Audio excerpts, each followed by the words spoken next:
Hey guys, welcome back. What a way to start the new year, having a camp walkthrough, and I think that you're really going to like this one.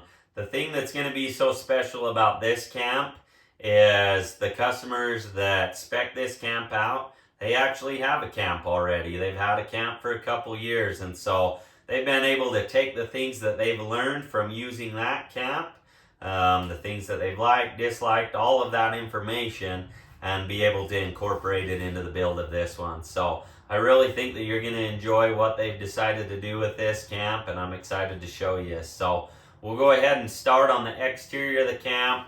I'll give you some of the specs there, weights, things that way, and then we'll come back into the interior and I'll give you the color combinations and we'll walk through the layout of this one. So anyways, let's get going.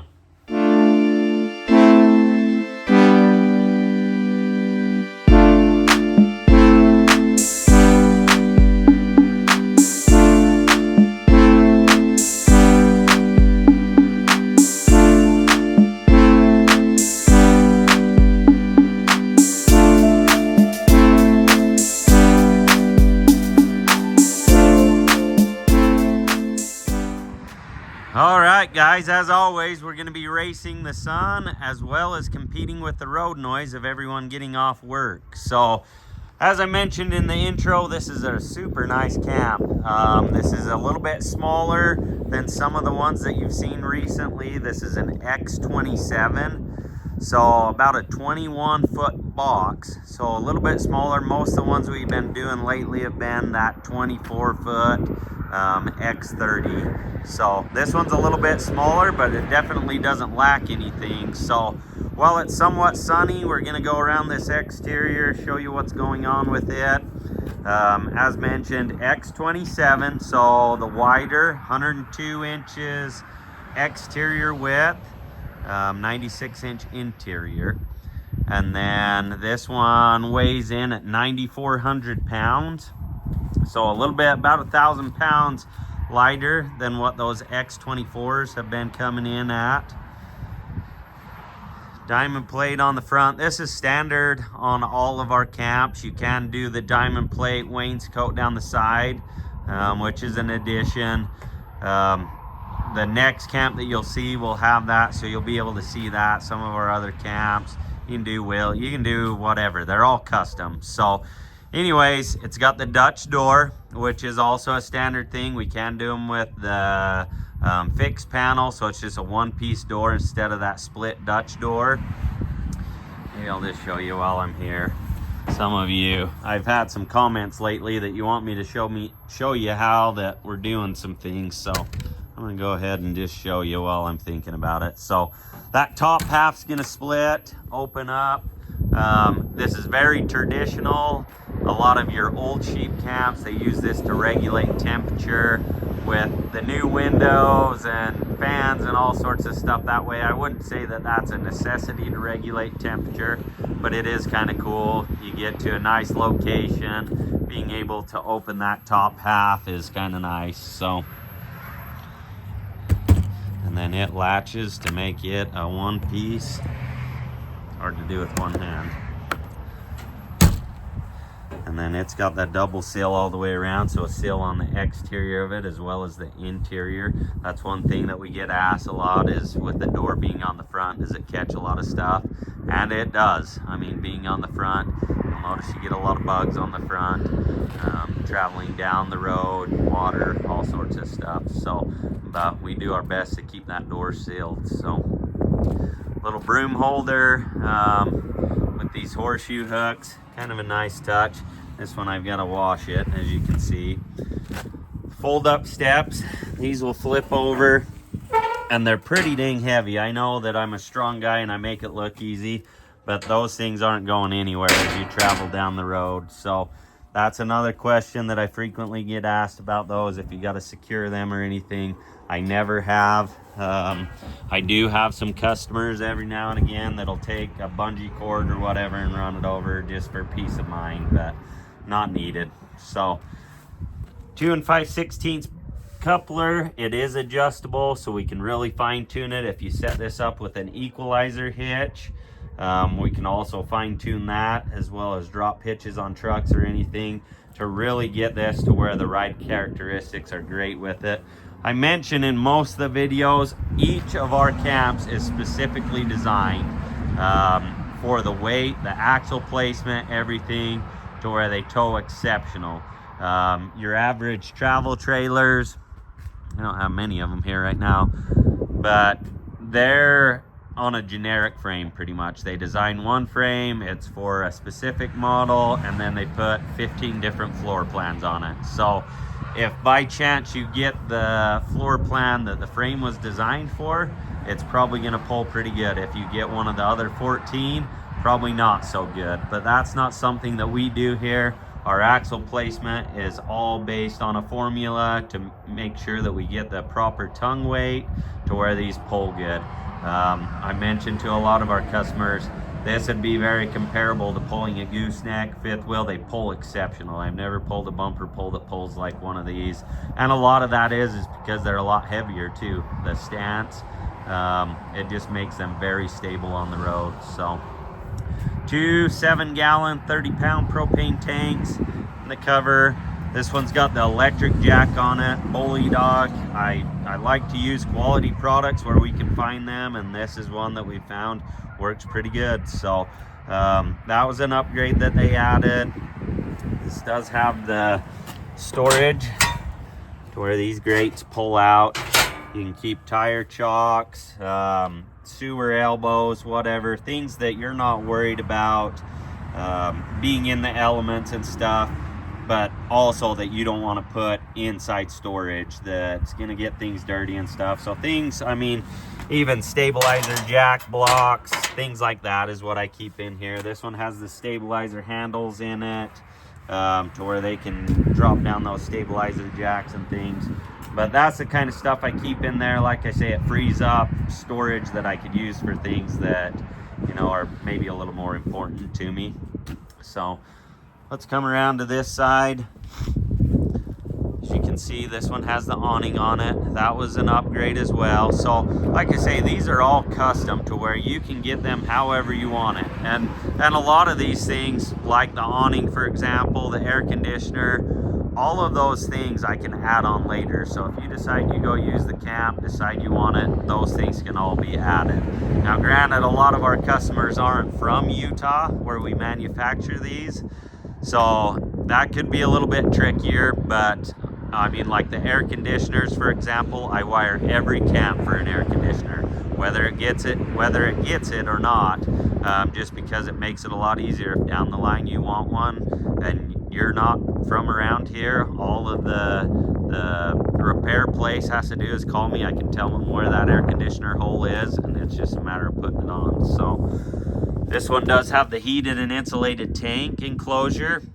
This is very popular. You've probably seen it in a lot of our other videos. What this is this encapsulates those holding tanks, and then it's insulated, and then it has heating elements as well as hot air ducted in from the furnace as well as the wood stove. So keeps those from freezing. Knock on wood, I've never had one of our trailers freeze.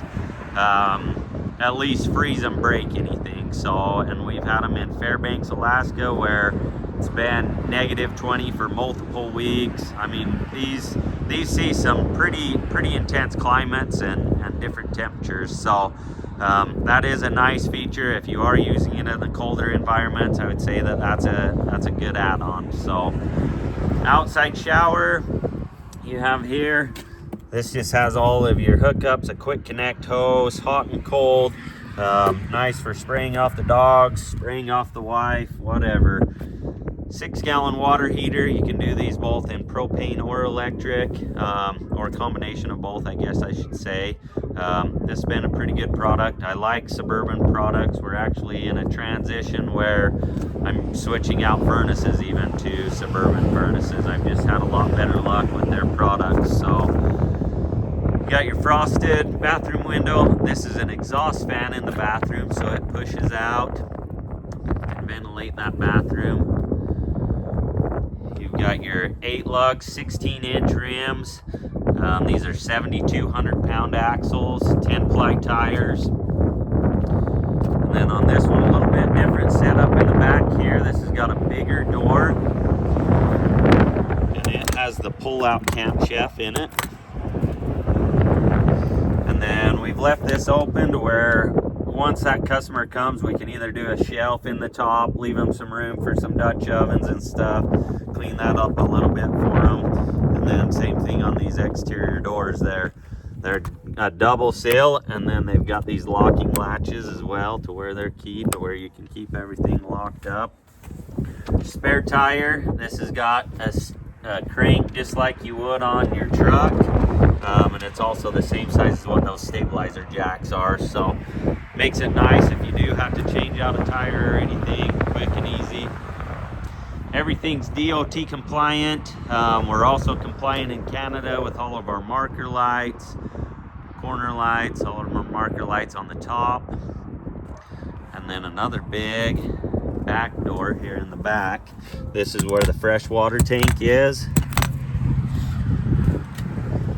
So it's got a 35-gallon freshwater tank is what we do standard in them. All of these valves make it easy for winterization. There's heat in here, lights, all that good stuff. 100-watt panels. I often get asked in the comments why we mount these to the back or to the sides. A lot of it is because if we mount them to the top, there's going to be water intrusion eventually. No matter how well you get it sealed up. I like to think that all of our customers are pretty maintenance savvy, but the truth is I don't know that I want you climbing up on the roof. And so if I can keep any punctures or anything out of the roof, that helps a lot. But I could show you right now, even though the sun has gone down behind the mountain, I'm still probably producing 18 volts out of these in the shade, which granted, if they're in direct sunlight, I'm going to be getting 27, 26 volts out of them. So, I mean, it definitely helps having them in direct sunlight, but it's not like they're not working if they're not. So, but we can add different solar panels or multiple solar panels if you want more. I've done ports on them to where you can add portable panels, lots of different things. So we would just want to discuss kind of what your needs are, what you envision yourself doing, and then we want to match that battery bank with that solar capacity. So 2-inch receiver hitch on the back. It is wired with a plug to where you can pull doubles. It is wired for brakes also, so if the trailer you're pulling behind has brakes, that'll work off your brake control as well. In this side compartment, we have 4 6-volt batteries, 224 amp batteries. These are wired in series, so you're creating a 12-volt system. So essentially you're getting what, 448 amp hours of battery capacity. When we do the heated tanks with the heating elements, I'll upgrade this to a 6-volt battery system. So just give you that bigger capacity. Those tank heaters generally will draw quite a bit of power. So you've got your battery disconnect, solar controller, another fuse block to where if you wanted to add anything, he did have us add an outlet in here so that he can do, I want to say that he's going to add Starlink eventually. I was kind of working through some things there with them to try and get a system that was going to work for what he needed. So all of your water fill and city connections here. 30,000 BTU furnace, which is more than adequate. RV recommendations is 1,000 BTUs for every foot of trailer. So this one being a 21-foot trailer and a 30,000 BTU furnace is going to be plenty. Granted, to most your RVs, your furnace is basically heating a cardboard box. So where the insulation values on these are so great, not an issue at all there. This is your wood box door. This feeds through to the inside, so you can put all your wood, kindling, everything in here from the outside. Don't have to travel through the camp. I'll actually keep my ash pan in here as well, an ash bucket, where I can put all my ash in there. The next time I'm outside, I can grab that bucket from the outside. I don't have to worry about ash getting blown through the camp. So that's your fresh air intake. That's where it draws the combustible air for inside the camp, so that your fire or your wood stove isn't pulling air from inside the camp and using it as combustible air. 30 amp service on this one. This has a 25-foot cord. So as you can see, I'm just plugged into a 15 amp circuit right now, which in this camp will run everything. Air conditioner. The air conditioner has a soft start in it, which is basically a capacitor that prevents that startup surge.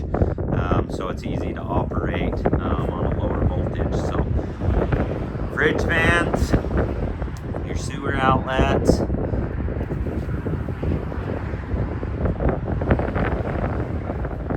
then this is all bin stickers, everything that way. That's our compliance in Canada.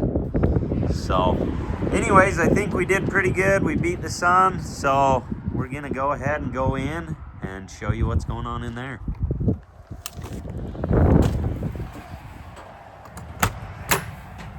All right, let's get right into the colors. This one has a tan echo for the walls, and then the cabinets are a Nepal teak.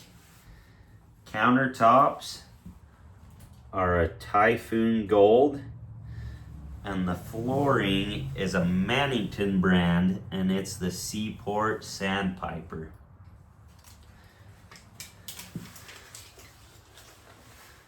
Let's go ahead and start up here in the front like we always do. So nothing too out of the ordinary here. What we've got in the front is we've got this big coat closet. It does have a light in here as well. So lots of hanging storage, big floor space. You can see a couple different things here, fire extinguisher and stuff that way. All soft closed hinges on these doors. These are actually probably nicer than the cabinets in my home. But soft close hinges on all of them. And then we do a catching latch on these that'll pull in and latch. And then we also put these thumb latches on them also. Just because once you get a lot of weight in them, just the roads around here, and depending on where you're at, they might even be worse. But some of them can get pretty bad to where, yeah, you get a lot of weight in there. We just like to latch them to make them nice and secure to where you can get to your destination and not have stuff all over your camp. So stainless steel fridge freezer combo. This is a two-way. Will run on AC or electric, but does need 12 volt to operate. And then you have your microwave convection oven, and it does have the air fry in it as well. Propane light. A lot of you have commented that you haven't seen these in a long time. But these are very cool. I remember growing up having these in our cabin. And it's crazy the amount of heat that these put off, as well as the light.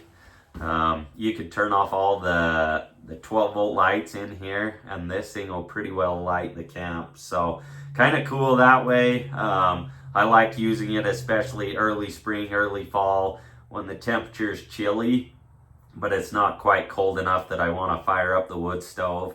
Kind of nice that way, but you can dampen these down. Has a little valve on the side here that you can just turn that down, and you can dampen it down, or you can turn it all the way off. Monitoring system. This will run through all of your tank levels. It has alarms telling you that, hey, your tanks are full, your tanks are empty, however you want to set it up. As you can see right now, we're getting an alarm telling us that our fresh water tank is empty. And then it'll go through and scan both our black and our gray, our battery voltage. And then it'll run through that. And it'll scan every half hour, or you can change it to scan however frequently you want. So kind of cool to know where your levels are, everything that way. Water heater. This is our circulation fan. I don't know if you can hear that in this video or not.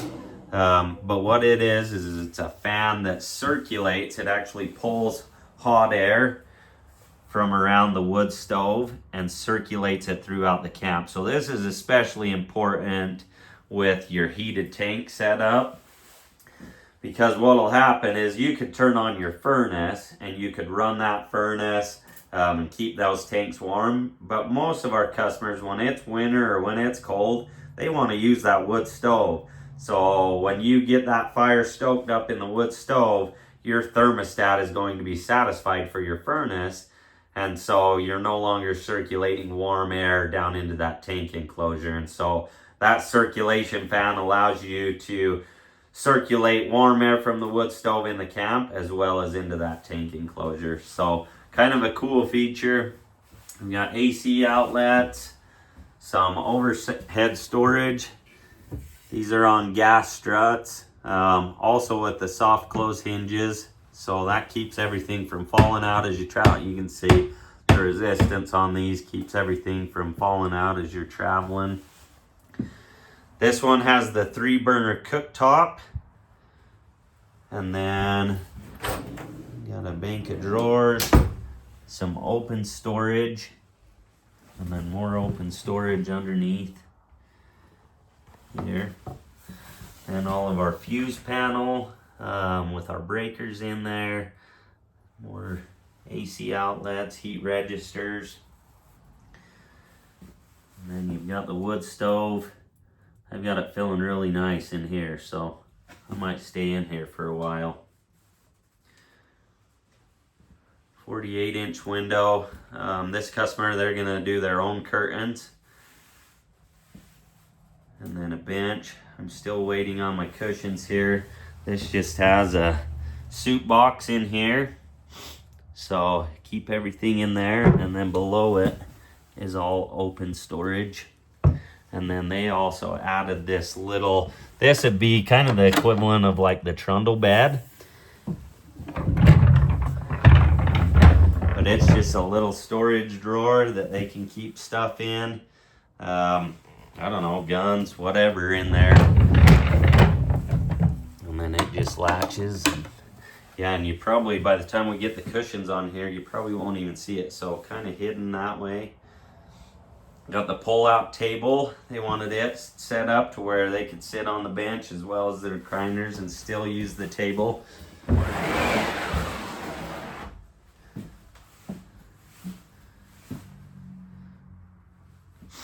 And a lot of these ideas that they came up with in this camp. So some of you have maybe seen the video of Camp 216. So these customers actually own Camp 216, and it's still for sale for any of you that are interested. We have it here at our shop, but in the several years that they've had that camp, they've kind of found the things that they like, what they didn't like, and they've just incorporated them into this camp to get this layout and provide the things that they need. So kind of cool to see the little changes that they've made in that. If you are interested in that camp, there is a video on our channel of a camp for sale, a timberline camp. That would be the one. We've got our fantastic fan remote as well as our thermostat for our furnace. Now, as you can see, this thermostat's not real fancy, pretty basic. A lot of the reason that we go with these basic ones is because they work. I want a camp that functions. I don't want you to have issues when you've burned up a lot of vacation time or whatever to go out with your family. I don't want issues. So I use products that are gonna withstand, that are gonna hold up to the test of time. So that's a lot of the reason for that basic thermostat. You got your egress window on the back. So I have had a couple comments about exits on this, whether we have to have multiple. We do by code, we have to have 2 exits. So you'll have your front door and then we'll have an egress window somewhere in the camp. Most of the time it's going to be in the back. As you can hear, our alarm's going off again, telling us that our freshwater tank is empty. They had us add this little window up on top, did a little bunk up here. Wanted it as high up as they could get it to give them a lot more room down here in this lower bunk. It does have the entertainment package. I mentioned the fantastic fan. This will pull air in or out. You can select your speeds. You can actually set it on auto, and you can set a temperature, and it's going to do whatever it needs to do to try and obtain that temperature. So rosewood trim, all LED lights, so not a big power draw there. In your headboard, we have your 12-volt plugs, USB ports, and then this also will lift up, so there's storage in there. Your reading light, USB ports on it. Your reclining sofas.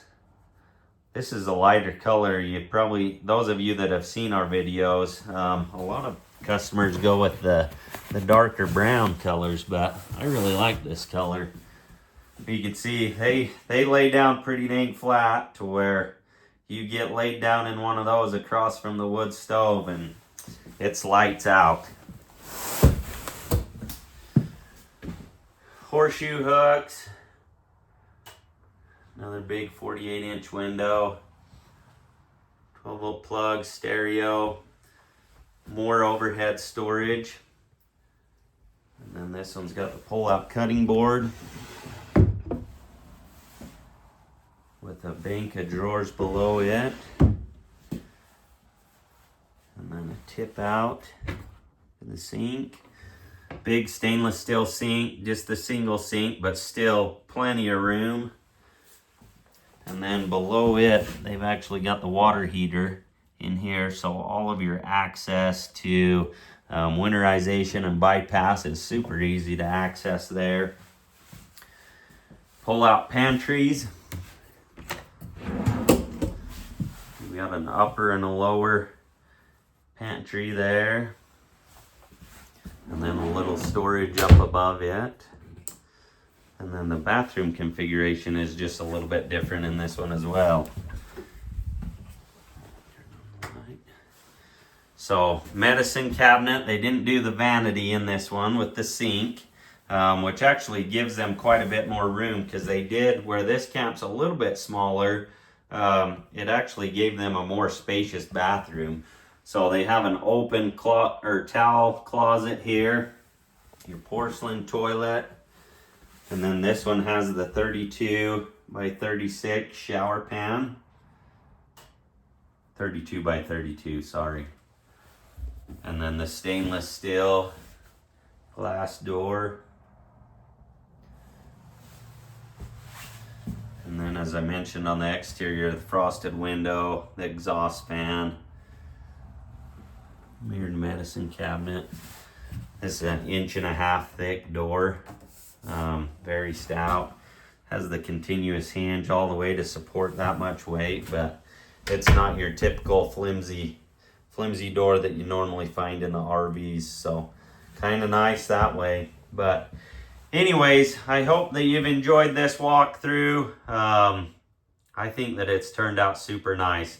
And one thing that I love about this camp is these customers have been customers or family, friends of ours for quite some time. So they know their way around camps, having owned Camp 216 for a number of years, and then being able to purchase this one has been kind of cool. One thing that I will mention, I do get a lot of comments as far as price, what the pricing is.